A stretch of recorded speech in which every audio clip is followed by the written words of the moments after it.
Good afternoon, and welcome to today's Exeter Institutogram conversation with me, Sajjad Rizvi, from the Institute of Arab and Islamic Studies at the University of Exeter. Today, I will be in conversation with Joshua Ralston, who is a comparative theologian, works in Divinity School at Edinburgh, and works on Islamic and Christian theology and political thought. So I will bring Joshua into the conversation, and we'll be speaking about political theology. So just waiting for Joshua to come in. It should just be a matter of moments now. Hi, Joshua. Hey, how are you? How are you? Okay, cool. That's. I think it's the connection seems fine. Let's see how it goes. Well, yeah, that's good. So welcome, and welcome to those who have joined us. And I'm sure there will be interest in our conversation today. I think, as I normally do with these conversations, I'm going to ask you, Joshua, if you would say something about how it is that you came to study what you do and why you got interested, particularly in political theology. Yeah, it's a long, convoluted story, but I guess I'll try to get a simplistic one. When I was a PhD student in the United States, we do coursework there, Sure. and I was doing a directed study with Richard Martin and one other student on modern and contemporary Islamic thought. So essentially, running through Abdu, Al-Afghani, that sort of narrative up until the earliest 21st century. At the same time, I was also in a program looking at a lot of Christian political theology and debates about modernity, and saw a really interesting overlap between a number of the arguments around issues of sovereignty, community, the limits and possibilities of religious life in modernity. And rather than just doing a typical Christian project or Islamic studies project, I tried to figure out if it was possible to do a comparative one. And in part through some scholarship like Roxine Ubin's book and Elizabeth Kassab, thought there might be some really interesting... Oh, seems to be buffering. It's buffering. Yeah, no, I think you're back. Yeah, that's good. Yeah, it's probably Scottish bandwidth. Yeah, is that okay now? I think we're better now. Yeah. Can you hear me? Oh. Is that working now? Yeah, that's better. That's better. Yeah. Let me try to move as close to the router as possible. All right. Okay.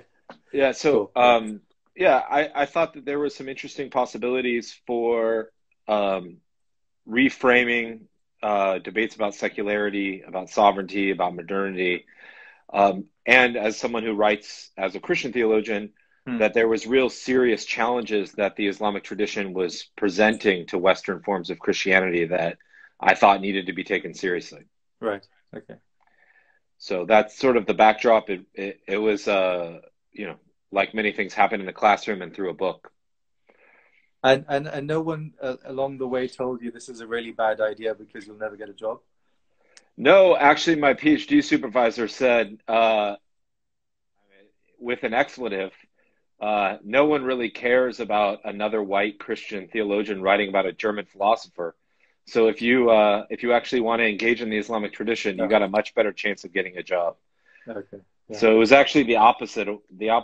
And then, I was living in Cairo in 2011, and then in Ramallah in 2011 and 12, where a lot of the debates obviously were happening about what is it, the Thawra, what are new forms of political governance, and that just reiterated my commitment to exploring this area. Okay, cool. So, that's nicely set the scene. So I guess the obvious kind of question is, what is political theology, and how does it? How can you use it to make sense of Islam? Yeah, political theology has seen a resurgence in the last, let's say, 20 years, both in Christian thought, but also in sort of post-secular or critical theory. And often, you're tracing the roots to the term with Carl Schmitt's argument that the modern state is secularized versions of theological concepts. Yeah. So ideas of sovereignty, the exception, the enemy kind of dominated. And much of it has explored sort of the Christian substructure of what are thought to be ostensibly secularized West, right? Yeah. Now, in large part, political theology has not been engaged with Islamic thought, with Islamic practice. If it is, it's usually sort of these post 9/11 Western ideas of Islam, right? So Islam is the enemy, but it hasn't really engaged very significantly with Islamic thought and practice in all its diversity. Right. And I sort of, the wager of the work that I'm trying to do is that a refined and altered model of political theology, one that can't just be directly translated into Arabic or Persian or Turkish, but needs to actually be nuanced, might actually give us some interesting ways into interpreting not only Arab political thought. My own focus is in the Arab world, but also movements and actions in a ways that sort of move beyond some of the current binaries. So take, for instance, the whole school of anthropology of Islam.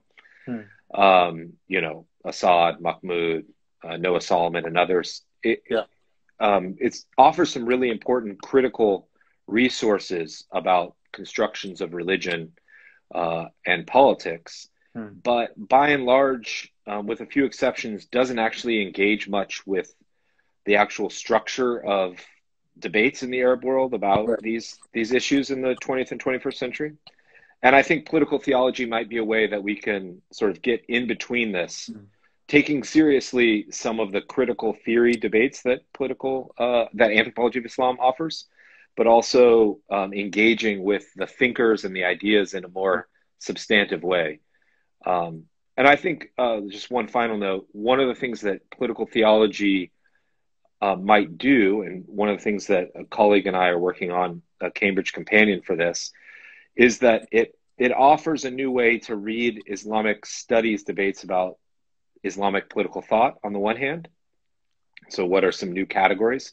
But also, I think it's important for us to say Islamic studies and the study of Islam more broadly can push back and offer new ways of looking at political theology as well.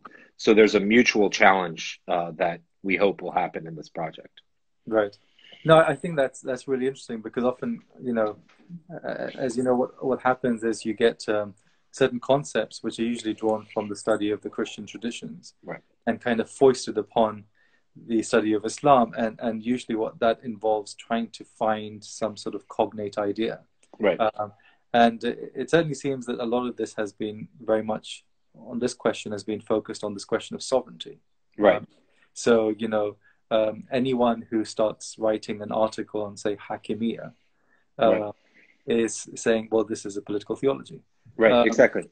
And I mean, that seems to be perhaps a bit of a restricted and rather superficial way of doing that. So, I mean, how do we, in a sense, go beyond that? Because I think it's partly because of when people do talk about political sovereignty, as you mentioned, you think of people like Schmitt. You maybe think of Paul Kahn's kind of reformulation of Schmitt. And that's very much focused on this question of I think, power, authority, sovereignty, Guantanamo, the post 9/11 world. Exactly. So how do we, in a sense, go beyond that and use this as a critique of looking at that sort of a political thought? Yeah, I mean, one of the things that is interesting is Schmitt's both Political Theology 1 and Political Theology 2 were both recently translated into Arabic in Qatar. And this is the first time they've been translated. And there's actually a debate about the term itself. The obvious translation, Allahud Asiyasa, is actually something that many Muslim scholars would press back a bit and not using the term. It's Arab Christians use it quite regularly. But the notion that there's sort of a politics of the divine Yeah. doesn't even work. So even at the issue of what language do we use to translate this term already raises this question. Is theology, for instance, the primary means that we look at these transmutations and changes and contestations of power in the Arab world? Now, obviously, there's a long critique of Orientalist scholars, of Christian theologians like myself reading Islam and over-reading theology into it. There might be the opposite problem more recently of under-reading philosophy and theology in the Islamic tradition. That would be my own bet. Yeah. But I think if we find ways to attend to this, so one thing, for instance, that I think is much more important, at least in the Sunni Islamic world, is not so much the transmutation of theology and sovereignty into the state, but questions of the transmutation of law and jurisprudence into the state, and how these are being altered and transformed, especially in the post-colonial state. So now it may touch on questions of sovereignty, but I think it has much more to do with questions of jurisprudential power, of reasoning, of what happens. I mean, I'm not all in on Halak's thesis, but there are ways in which the legal traditions have been transformed and transmuted by the state that I think we need to attend to. That's one area. I've mentioned to you before another thing, which is the ways in which someone like Noah Solomon's book, For the Love of the Prophet, as well as others like Juridical Humanity by Samira Esmir, I think. She looks at some of these questions. But what they both do is say you can't just look at the state and the state apparatus to think about political theology. You also have to look at ways that these are practiced and enacted in ritual life, in poetry, in the sort of ritual practices of Sufi orders, for instance, in Sudan. That you can't just look at At-Tarabi's arguments. You also have to look at these movements to understand political theology. And I think that opens up some new avenues for how we might think of it. Let me give you maybe a concrete example, because my work isn't actually just trying to look at Islamic political theology, but also some of the arguments in the Arab world, whether those are so-called Arab nationalists, especially Middle Eastern Christians. So when I was living in Ramallah, you had a number of things that Christians and Muslims together would do that on the one hand, you could read simply as ritual practice, right? Yeah. So in the Orthodox tradition, Sabt an-Nur, or Holy Saturday, the Day of Fire, is one of the biggest events where there's a miracle. It's a miracle that happens every Holy Saturday, where the light is brought out of Jerusalem to the whole of the Orthodox world. So interestingly, I was in Ramallah at the time, and the whole city is waiting for the light. And they're lined up. You have a Christian procession with altar boys carrying their icons. But you also have Muslims joining in, chanting, "We're waiting for the fire." But they're also chanting things like, "We have been here, we will stay here, we will not leave." Obviously a reference to the Israeli occupation of the West Bank. They're also chanting, "The wall cannot stop the fire of God." Now, are these religious activities or political activities? And I mean, they're both, and they're both at the same time, and not simply in an instrumentalized way.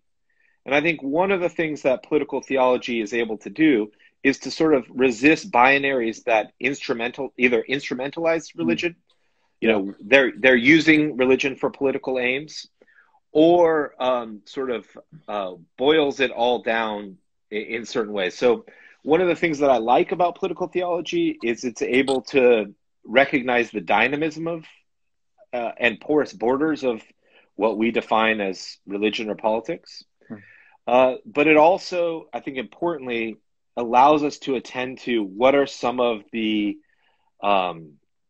ritual, theological, and political ideas that are animating these practices, even when they're not necessarily at the top of anyone's mind.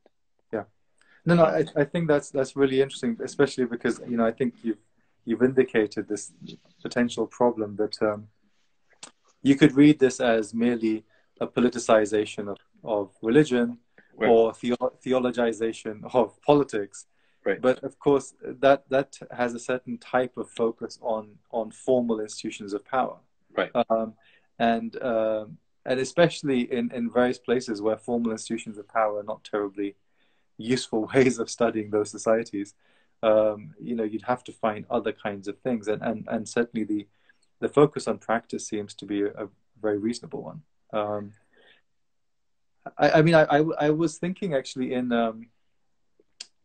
so in a Shi context, I often think that the concept of political theology is quite nicely rendered by this notion of walaya, right? Yeah, Which is a very, very difficult kind of term to translate yeah, normally. yeah, But it's like a whole set of relationships. It's a status that certain individuals, the imams, have. But it's a set of relationships between God and humanity. It's a set of relationships between different types of humans. Uh, but it's also one in which I guess some of the institutional elements of authority within a state are not part of that. Quite simply because certainly in a 12 Shi context, that's just not available. So then it's a question of seeing how is that walaya kind of negotiated, enacted, dissipated within the current context we have. And I actually thought that it's quite an interesting comparison to be made with some elements of orthodoxy, in which you have similar problems of the divine human. Um, the divine human in societies where nowadays, for example, we think democracy is a good thing, right? right. Not just democracy in terms of elections, but democracy as a way in which we organize various kinds of power relations within society. So how do you, for example, square divine humanity with democracy? Exactly. That seems to be, certainly in the Shi case, that seems to be a deep issue. And I mean, that could potentially be one way of explaining the confusion in Iran about who's really in charge.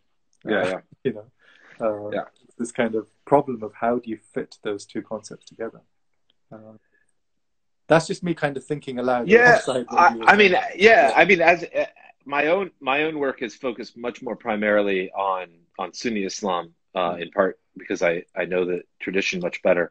But I think one of the things that political theology is grasping for, and this is not just in terms of its engagement with Islam, is how do we make sense of these varieties of relationships, um, around power, around community, around social organization mm, that don't easily fit into sort of binaries of, say, the state, civil society, and private life, mm, but show ways that these are constantly being negotiated and being crossed.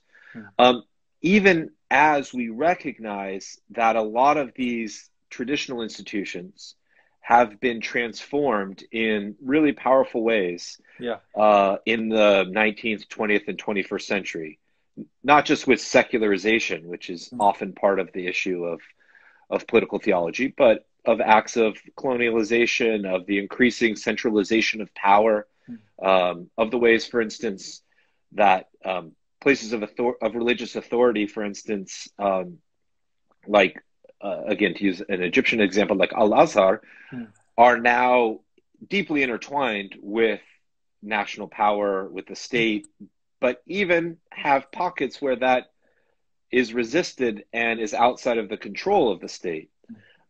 So those are, I think, some of the ways that political theology might move beyond just a study of religion and politics. So we're not just saying, here's a chapter on the Ummah, here's a yeah, chapter on sovereignty, here's a chapter on political Islam, whatever that is, right? yeah, But asking questions precisely of what you're saying. How are the divine and the human mediated, if that's even a right word? yeah, How is the question of justice being imagined and contested? mm, What new forms of belonging are coming into being? And I think part of it in the backdrop for me is to say, um, how do we resist just using the term Islamism or political Islam to sort of capture a wide range and variety of thinkers and movements that I find problematic in the social sciences, especially in IR, and even in some Islamic studies movements, that there's more going on than just that. And I think importantly, one of the things I try to do in my work is to say, how do we actually take seriously, especially me as a Western scholar and a Christian theologian, how do I take seriously some of the critiques that are levied against the ways that politics and life are organized, and not just simply dismiss this as, well, you've crossed the sacred boundary between religions and politics, not falling into those tropes, and thinking about these new models of engagement. And I think part of that is where there's debates about Islamism or post-Islamism.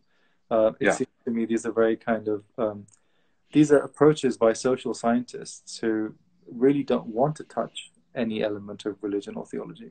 Right? So even when it's kind of right there in your face, it's somewhat uncomfortable, and so it's either kind of explained away as some sort of bid for identity or power, or it's merely the state kind of projecting some form of legitimization, but it's not necessarily taking it seriously as something which is very much part of lived experiences. Yeah. So I mean that's certainly where the connection with the Talal Asad school.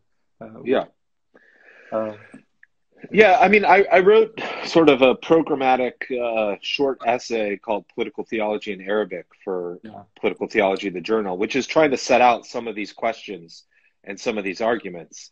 How do I take more seriously than I think the Assad school does some of the intellectual debates happening in Muslim majority contexts around the state, politics, justice, fiqh, maqasid, whatever they are, but not just end up in an intellectual project.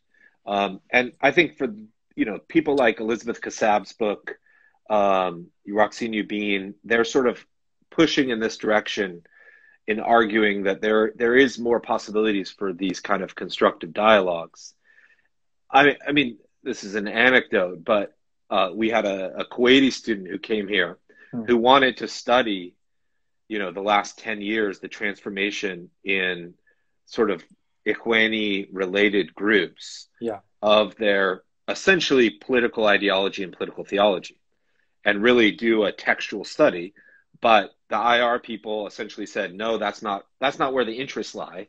Don't do intellectual history, don't do political philosophy, do something about Ikhwan and voting in Kuwait.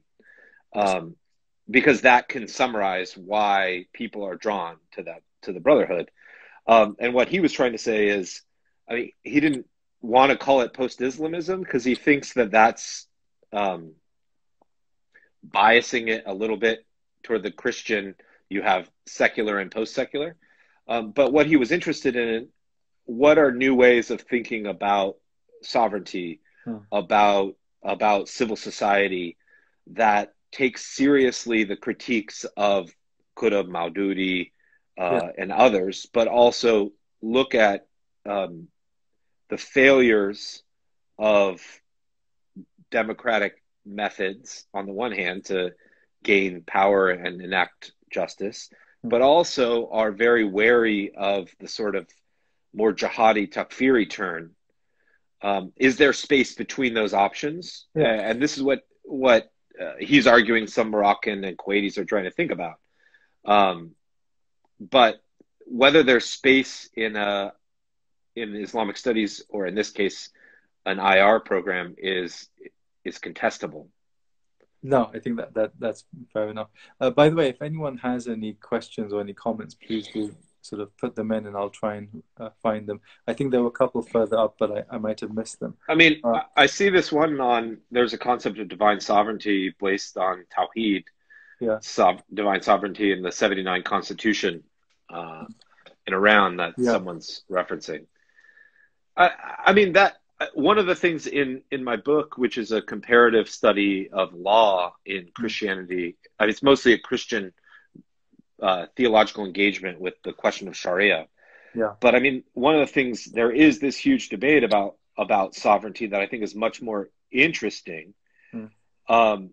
Is it rather than just looking at your Qutbs and Maududis or Tarabis who make the argument that confession of divine sovereignty means something like a Sharia state, Yeah. you have a whole host of other Muslim thinkers who are trying to actually move in different directions and say, actually, Tawheed and the fact that there is nothing like God, there's no likeness to God, means that there's something of a gap, right? That that after the death of the Prophet, whether you're Sunni or Shia, this is creating the space of human politics, and confession of divine sovereignty, in fact, necessitates something of a time of contestation that involves some element of human sovereignty.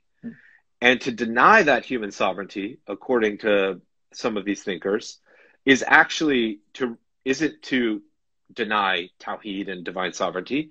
It's to actually put yourself in the place of God. So you have some, I think, we talked about this already. Andrew March's book tries to make this argument with Ghanoushi, but I think he moves it in a much more necessarily liberal democratic way than some of these other more experimental thinkers are trying to do. I mean, what would be really interesting to see if you kind of come up with a system which is, well, in the absence of any possibility of enacting divine sovereignty on the earth, anarchism is the best option. Yeah. Right? So, I have a friend who actually did his dissertation on anarchy at Cambridge a number of years ago, but he didn't necessarily extend it into Islamic thought. I mean, and certainly within the Shia context, in the absence of the Imam, there have always been these debates about what types of contingencies are possible. And what's emerged in Iran, I think, is only one of those possible outcomes. I think because it's so dominant, people assume it's the only outcome, but it's certainly not the only outcome. And even there's this famous case of Mohsen Kadivar's book on theories of politics in Shia fiqh, which try to actually say, well, this is one of 11 or 12 arguments which have been put forward in the 20th century. And we just seem to forget that sometimes. I don't know if Bashir is on here, but when we were in Beirut recently, and I had a long conversation. I don't remember. It was someone from Najaf that was essentially making this exact argument, right? Like the fact that the Imam is no longer ruling and present to us actually creates a whole different alternative political concept than what your 12 or I don't think they were Sistanis, but they're trying to press for another model of political theological engagement. Now, what ends up happening, I think one of the hopes that I have that myself and others can figure out is, how do we capture these kinds of visions of political theology without falling into sort of traps that press this into, this is liberal democracy or this is secularism, which often are terms that themselves are extremely diverse and contested. And trying to figure out ways to attend to this is why I hope political theology might be a category for investigating and interrogating these ideas in ways that don't immediately fall into either the binaries of simple ones, secular or theocratic, Islamist or reformist. That's fair enough. Exactly. So there's a question about who are the interesting Muslim political theologians, but before we get to that, can I just quickly... I want to know who Walat thinks. Well, before we get to that, can I just quickly ask you about pushback? So So when you presented this in Beirut, what sort of pushback was there? I mean, were there people saying basically this concept of was it Lahut siyasa or whatever doesn't really make any sense? Were there people saying that no, um, fundamentally the coming together of politics and religion in that sense is skews the argument in a direction which is kind of Khomeinist? I mean, Yeah. what sort of things were people saying? Yeah, so there was two different events that I was involved in Beirut. The first was actually on political theology uh, after 2011 for Mm, Middle Eastern Christians. So right. I was the only non-Arab or Armenian there, Right. and it was looking at a variety of responses. In that case, there was much more of a willingness to adopt the language of political theology Mm, than at the conference that included mostly Muslim thinkers.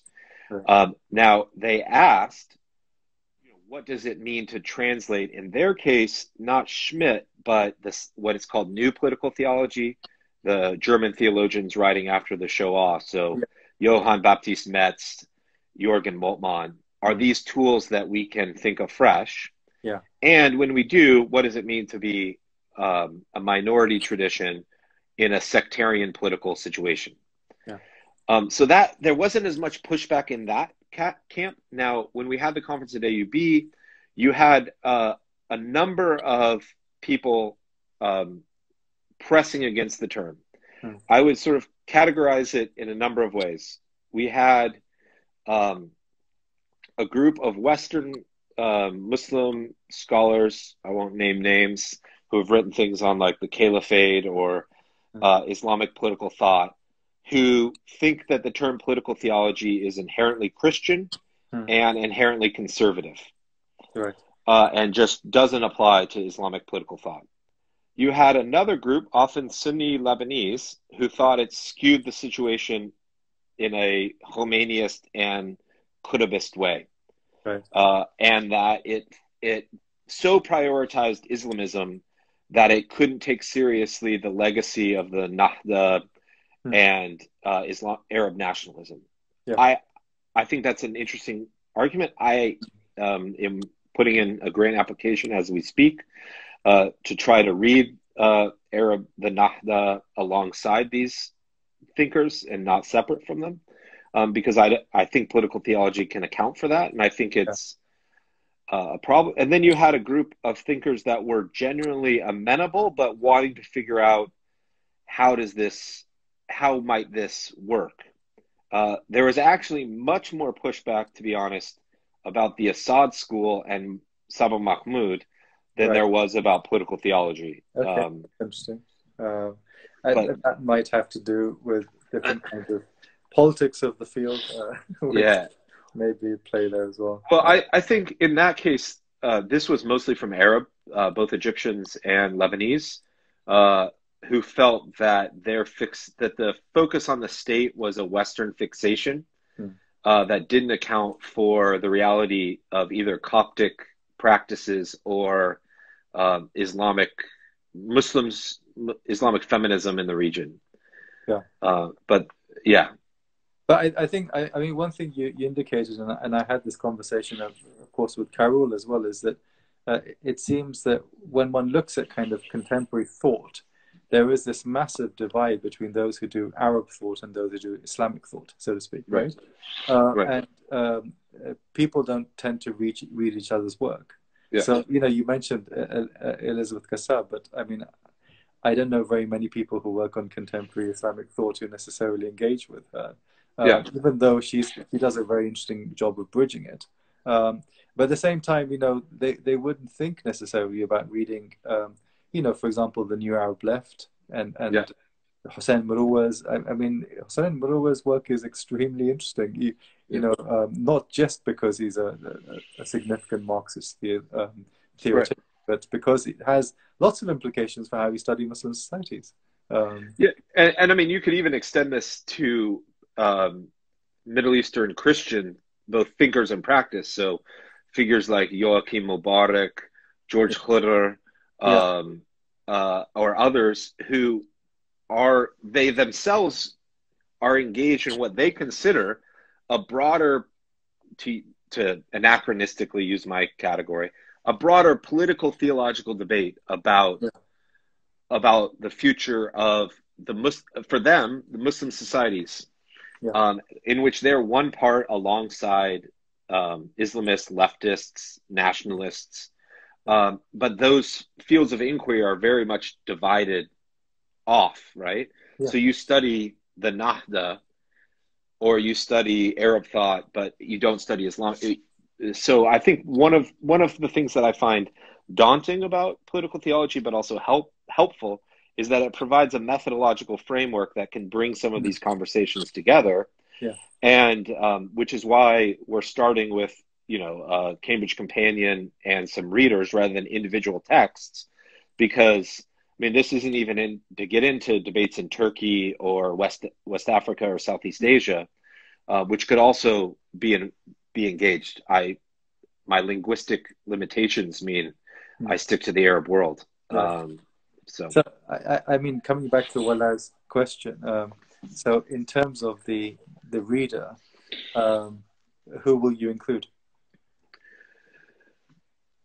Yeah, I mean, I think this is part of what we're trying to sort out, and I would love to have her opinions as well.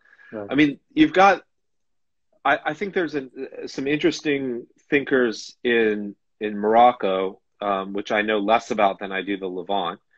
And I don't just mean, Abdul Rahman Taha or Taha Abdul Rahman, who's getting all of the press. I think Belzaik, Al-Jabari Al-Jabari's thought about Arab philosophy has been important, but he also has some interesting comments about political thought, about the Sharia, that I think he locates in sort of the eschatological horizon in a way that's particularly interesting. I mean, you have some figures like Hassan Hanafi that is always referenced, but I don't think anyone has significantly done a proper study of his work, of what does it actually mean to make this turn to so-called Islamic left. I mean, what does that even mean? Yeah. Whether or not he has a coherent project is another question. So I think, you have this wave of thinkers, let's just say from the 70s through the early 90s, that I think you can that often get lost in the midst of either the rising interest in Islamism, right? So everyone wants to focus on the Brotherhood and post-79 Khomeini, or the sort of, I don't know what word we want to use for the sort of Abu Zaids that get translated. So the reformists, as they often call the reformists, who are often read in the West more than anywhere else. I think for that, but I think there's a huge category in between that scholars haven't really begun to engage with, and then you have emerging. What is his name? Abdul Wahid.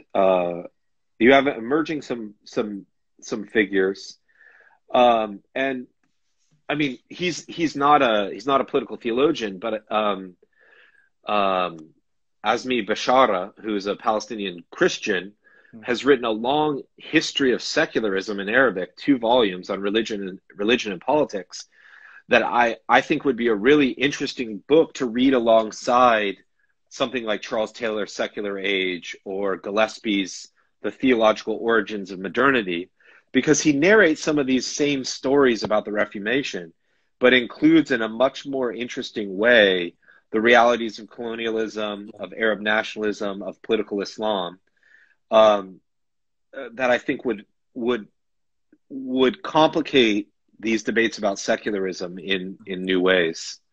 I think there's also like the Mu'minun Bila Hudud kind of collective are very interesting, because they definitely I think they're people who are trying to do very explicit sort of projects of bridging, right? So they're often very well versed in kind of contemporary European theology and philosophy, but also then using that to interrogate scriptural texts and practices and so forth. Um, and of course, Al-Markaz al-Thaqafi al-Arabi publishes a lot of, they publish all of Abu Zayd's work, but much more, which does precisely that as well. Beyond that also, I was in the Gulf in January and just over Christmas, and again, there are a number of people who, some of them are kind of clerical figures like Hassan al-Saffar, but and others, in Kuwait, who engage in what they call kind of cultural critique, or kind of making sense of society. So they write a lot on things like sectarianism. They write on, what sort of politics works in the Gulf context. And I think some of those thinkers are potentially quite interesting as well, because they are working within contexts which are in some ways completely absent of democracy, in almost every sense you can imagine, but are very much engaged in projects about how religion and power works within civil society, which seems to be exactly the sort of interesting places. And sometimes it's even in things like literature. One of the things I went to in Qatif was this regular Tuesday evening kind of salon where people get together and they talk about everything from women's rights in Saudi to like the latest poetry and novels coming out. And it's very much about kind of opening what that intellectual civil society space is, where people can talk about, the divine human kind of interface and other kinds of issues around, equality. How do you deal with people? One event where I went to, there was a reading by a blind, a female novelist, and someone in the audience said, "Yes, but there's hardly any women in the audience." It's like you've tokenly picked this one woman to speak. She was the only one speaking that day, alongside 4 or 5 men. But where there's also that kind of gendered element coming in.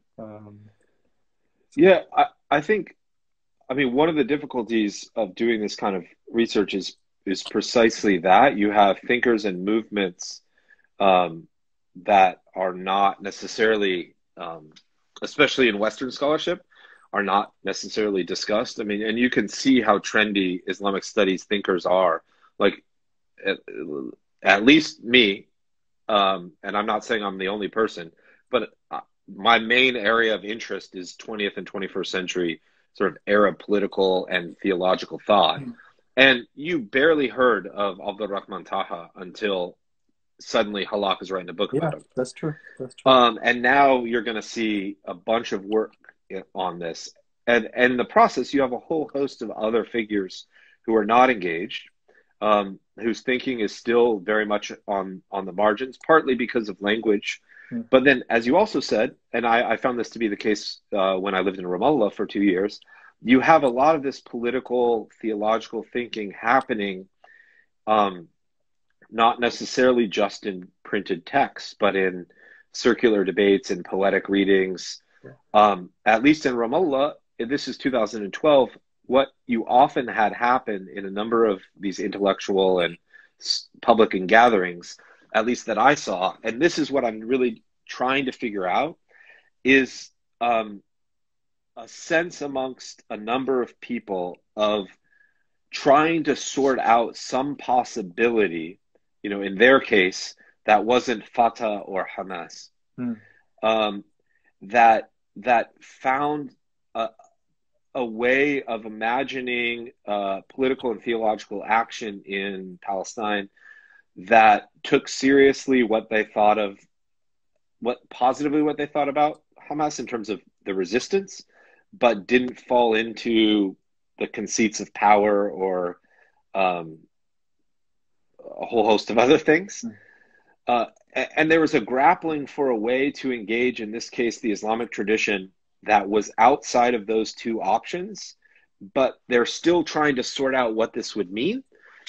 And interestingly, you also had, you had Christians who were also, and leftists who are also trying to be involved in these conversations, but again, here's where political theology becomes important. The ways in which, at least in the West Bank, and in Ramallah more specifically, Fatah still had this controlling sort of power on what is allowed to be said. And I never went to Gaza, but my wife went quite often for work, and it's the opposite there, right, where they control the terms of the debate. And so I think what I'm really interested in seeing emerge in the next 10, 20 years are what are these forms not only of thinking and imagining, but also of action that press in new ways beyond the sort of Islamist or whatever we left or whatever. Yeah, yeah. Well, it won't be left. It'll be probably secular nationalist because the left's pretty much been wiped out. Yeah, and what you had there, what Fatah, they're not exactly secular nationalists, but functionally are, and you can whatever we want to call Sisi, but those seem to be military dictatorship. Yeah, well, yeah, exactly. Whether he's a secular nationalist or just So I think one of my hopes in the projects that we're going to be working on is that political theology as a framework can itself be advanced in new ways beyond just a sort of Schmittian Kant fixation on the state, but it can also be sort of an interdisciplinary tool that we can read and interpret and engage with both the ideas, but also the movements that are sustaining them. And I know, for instance, Wala is on here. She's interested in what happens in the sort of discontent and disenchantment after 2013 in Egypt amongst former Brotherhood members. And not just what is their politics, but how does this impact their understandings of God, of community, of theodicy? What do we mean by the Ummah in a way that this is transformed? And I still find, as someone who's also interested in Middle Eastern Christian thought, they're still kind of caught in the binaries of the 1950s of sort of Arab nationalism or sectarian representation, and haven't really moved beyond that. And I think that one of the things that we might find in engaging some of these thinkers is some new ways that Maronite, Coptic, and other Christians are trying to think about their own politics and belonging in the region. Yeah, and one thing I noticed when I was in Beirut at the end of January was just walking around seeing all the slogans from the protests and the kind of broken up shop windows and stuff.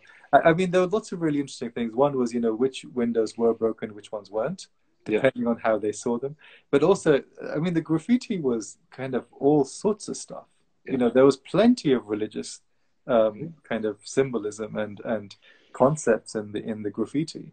But mixing with all sorts of different kind of issues around rights, sort of LGBT plus kind of slogan. So it was really fascinating just seeing that, and that was clearly also present when we did see a couple of the camps of protesters, and you could see that variety just there in the people who were present.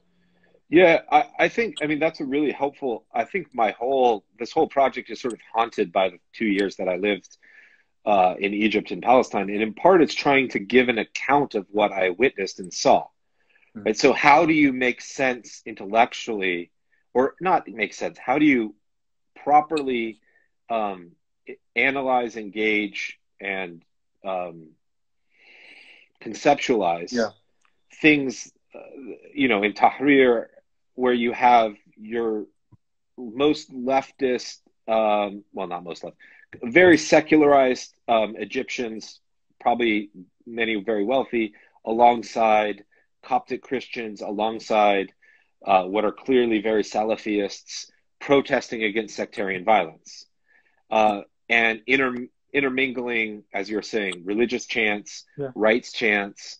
Now, many of these broke down, right, as things went on. And I often think, one of the reasons that Christian-Muslim relations which is my main research area, is particularly productive, healthy, whatever, constructive in Palestine, is in part because of the shared enemy, to use Schmittian language, right? Yeah. You have the shared enemy of the occupation, which allows for a unity that is not the case in Egypt, right, at the moment. And so, how do we account for, engage with, and think through these acts of theology, and what sustains them? What are the ideas behind them? What does it mean to continue to know, for instance, again, to use the Palestinian example, to know that you're not going to be allowed into Al-Aqsa, and yet purposely walk towards it and then lay out and pray right in the face of the police? Yeah. What is that doing? And then what does it mean that a Christian joins them with their Greek Orthodox prayer Bible? I mean, these are the kind of things that I'm trying to unpack, and what are the ideas behind them that animate them? Yeah, no, that's really interesting. I mean, it's certainly the element of trying to make sense of different waves of protests, whether it's 2011 or even the current ones in Lebanon, even in Baghdad. I mean, the Baghdad demonstrations have not gone away. People assume they have, but they're still there in the streets. That could be a really creative way of doing it. I mean, I think that one of the big things I'll take away from this, apart from the fact that I am personally interested because I'm trying to work out these issues with Walaya in a couple of pieces that I have done and I'm going to do.